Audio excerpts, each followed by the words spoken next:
Geometry 10th का triangle chapter है, part 22, प्रश्नावली 6.3 का 8वां। समानांतर चतुर्भुज ABCD की बढ़ाई गई भुजा AD पर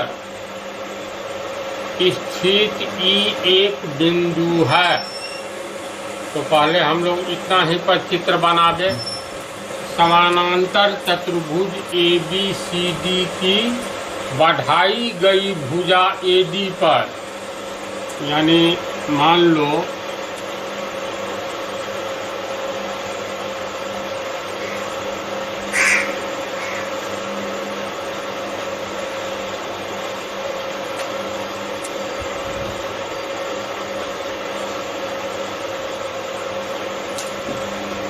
ये ABCD एक समानांतर चतुर्भुज है। इसमें कहता है समानांतर चतुर्भुज ABCD की बढ़ाई गई भुजा AD पर, यानी समानांतर चतुर्भुज ABCD की भुजा AD जो है तो बढ़ाई गई भुजा AD पर, यानी AD को आगे की ओर बढ़ाओ। उस AD पर स्थित E एक बिंदु है, यानी AD को बढ़ाएंगे तो आगे की ओर, इस पर स्थित E कोई एक बिंदु है, तथा BE भुजा CD को, BE भुजा CD को, यानी BE को जो मिलाएंगे तो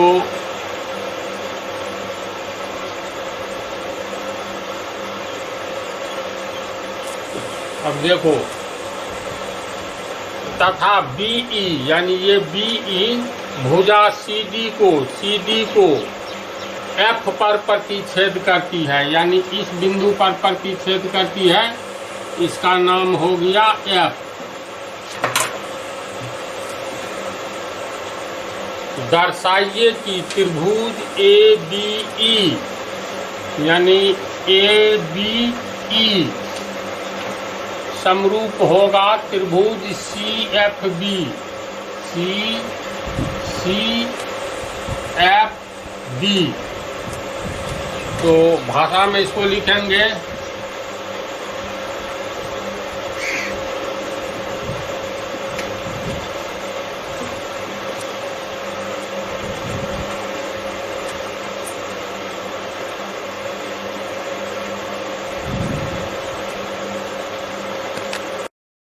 इतनी बात को समझो। इसमें हम लोग मान लिए हैं, माना कि ABCD एक समानांतर चतुर्भुज है।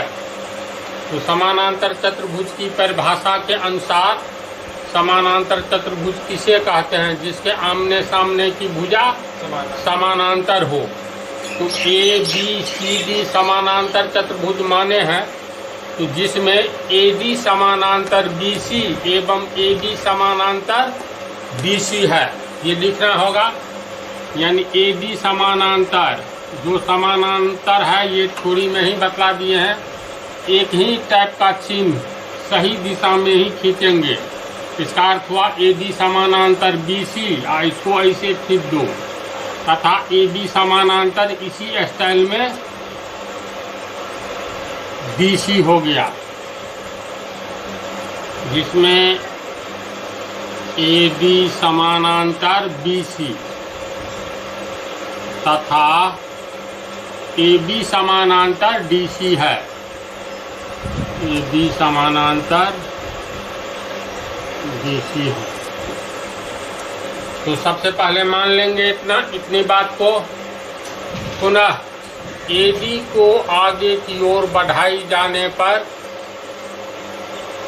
बढ़ाई गई भुजा AD को आगे की ओर बढ़ाई गई है, जिस पर बिंदु E एवं B को मिलाया गया है, जो DC को F पर काटता है।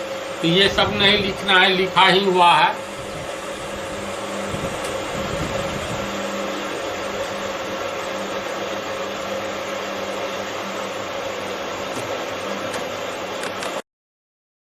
प्रश्न के अनुसार हम लोगों को सिद्ध करना है त्रिभुज ABE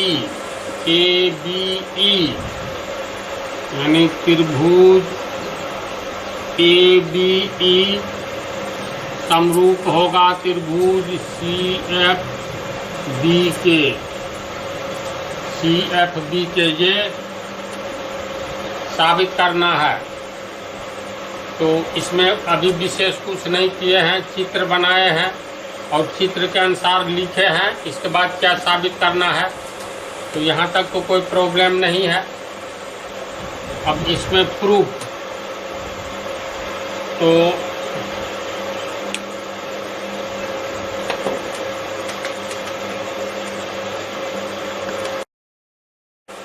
चलो ध्यान से देखो। समानांतर चतुर्भुज में जैसे साबित क्या करना है ये ध्यान में रखो। त्रिभुज ABE यानी ये वाला त्रिभुज, इस त्रिभुज के यानी त्रिभुज CFB के। तो एक बात हम लोग देख रहे हैं, BE रेखा एवं DC रेखा एक दूसरे को F बिंदु पर काट रही है। तो याद करो 9th का ही पहला ही थ्योरम है, जब एक सरल रेखा दूसरी सरल रेखा को काटती है तो आमने सामने का कोण बराबर होता है, यानी सम्मुख कोण समान होता है। तो इसका अर्थ हुआ ये कोण तुमको अल्फा होगा तो ये कोण भी अल्फा हो जाएगा। बोलो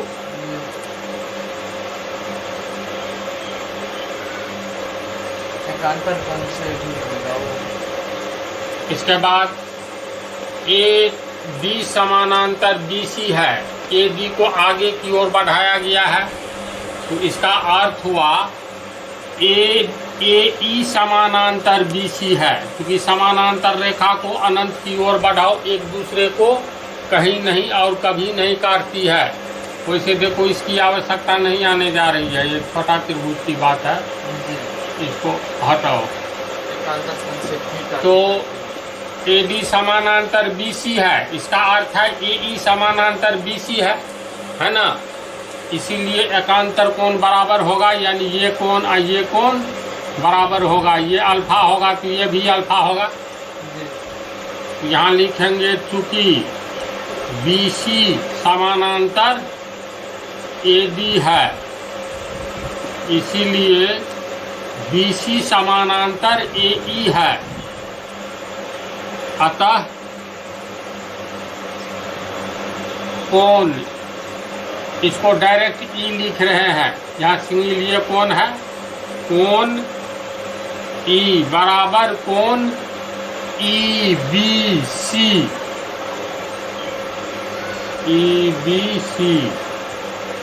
बराबर अल्फा। कोष्ठ में लिखेंगे एकांतर कोण है। जब दो सरल रेखा को तीसरी रेखा काटती है, दो समानांतर रेखा को कोई तीसरी रेखा काटती है तो एकांतर कोण बराबर होते हैं। तो ये तो समानांतर है, इस तर्ज पर देखो एक कोण ये इसका अल्फा तो इसका ये कोण अल्फा। समानांतर चतुर्भुज में आमने सामने का कोण बराबर होता है, ये मालूम है ना। कैसे होता है तो संक्षेप में देख लो। मान लो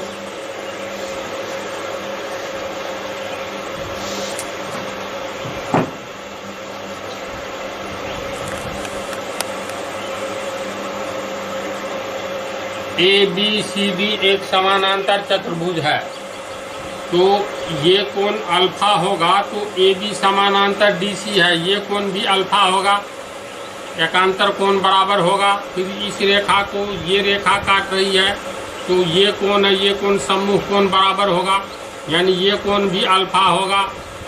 फिर ये समानांतर है, एक तिर्यक छेदी रेखा काटती है तो ये कोण है, ये कोण एकांतर कोण बराबर होगा, यानी ये अल्फा तो ये भी अल्फा होगा।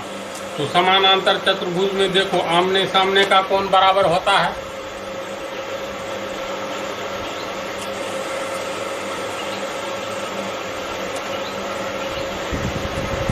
तो इसका अर्थ ये हुआ, ये कोण थीटा होगा तो ये कोण भी थीटा होगा। AB समानांतर BC में वो गामा होगा तो ये भी गामा होगा। कोण ए बी, देखो हम लोग को साबित जो करना है, साबित करना है त्रिभुज ए बी ई समरूप होगा त्रिभुज बी सी एफ के। तो दो दो कोण बराबर हो गया। ये अल्फा इसका है बड़का त्रिभुज में एक कोण, तो छोटा त्रिभुज का ये कोण अल्फा हो गया। बड़ा त्रिभुज में कोण थीटा हुआ तो छोटा त्रिभुज में कोण थीटा हो गया।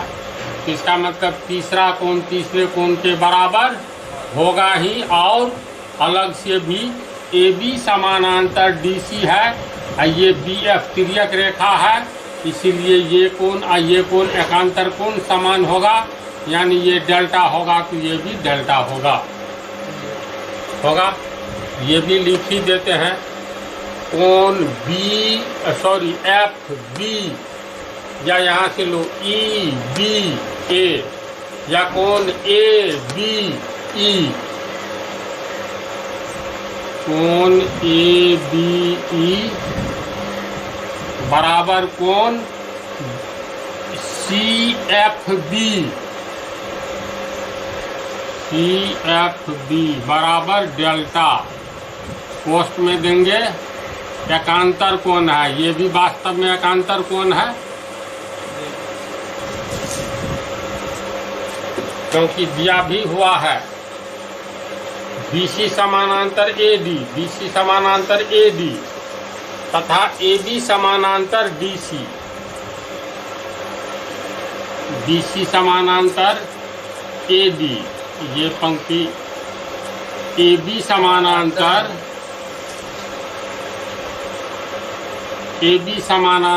DC।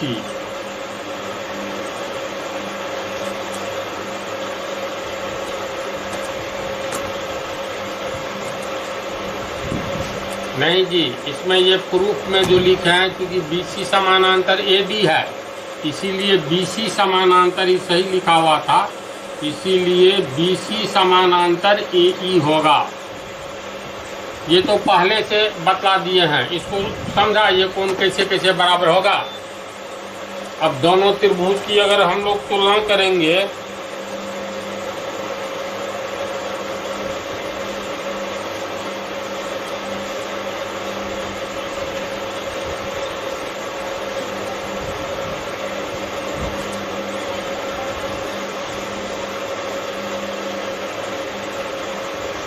अब त्रिभुज बी ए ई या ए बी ई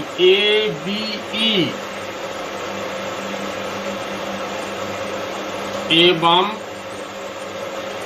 त्रिभुज सी एफ बी, दोनों में अब तुलना करो, अब मिल जाएगा कोण। तो ए बी ई, ध्यान दो, ए बी ई का कोण ए थीटा है ना, तो कोण ए थीटा है बराबर सी एफ बी त्रिभुज में, सी एफ बी में ये कोण सी थीटा है, यानी कोण सी बराबर थीटा। इसके बाद आ जाओ त्रिभुज बी ए ई में, ये कोण डेल्टा है,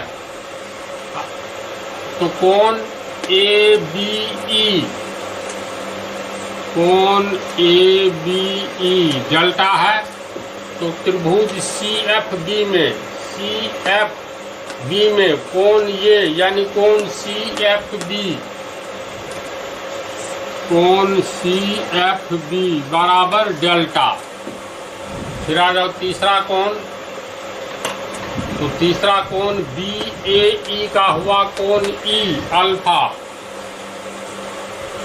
कोण ई, और इसमें देखो इसमें है त्रिभुज सी एफ बी में ये कोण है अल्फा, यानी कोण एफ बी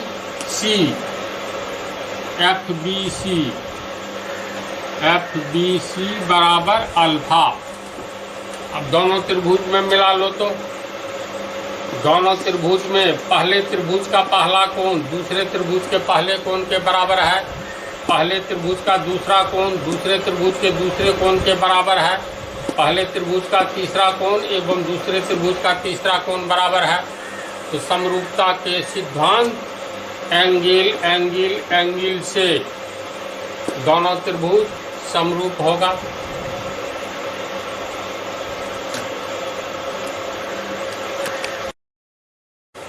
कोई प्रॉब्लम नहीं, छोटा सा हिसाब है, इस पार्ट में रहने दो, इतना ही।